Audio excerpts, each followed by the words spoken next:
Hello and welcome. In this lesson, we'll focus on one specific concept and how it fits into the overall learning sequence. Let's get started. Let's start with today's focus: why most federal proposals get rejected. If you've spent time working on proposals, this topic probably feels familiar.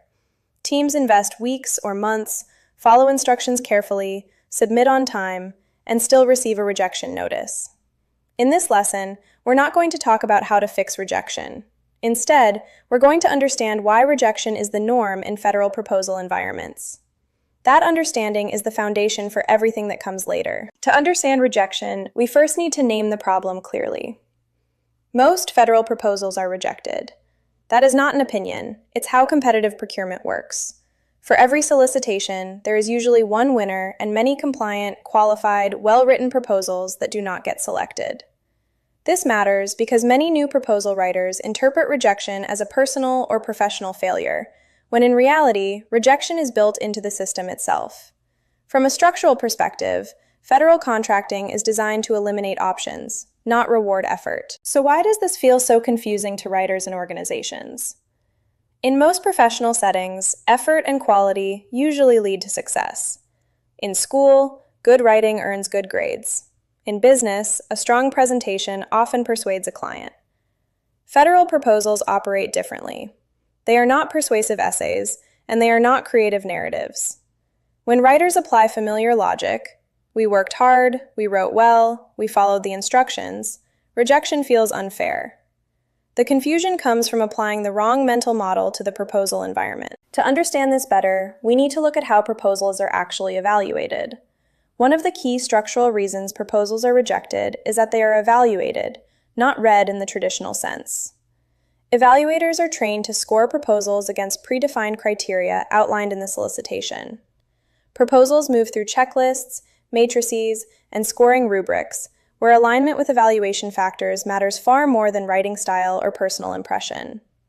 In some cases, an evaluator may only review one section of a proposal and never see the rest of the document. And this leads directly to another common misunderstanding.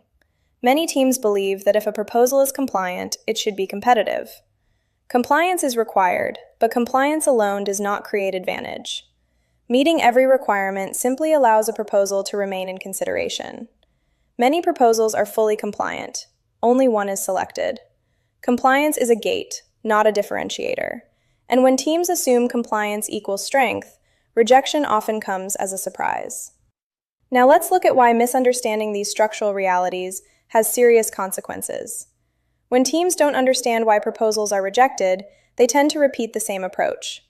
This leads to wasted time, wasted budget, and growing frustration. Over time, organizations may conclude that federal proposals are unpredictable or unfair, when the real issue is a mismatch between effort and strategy.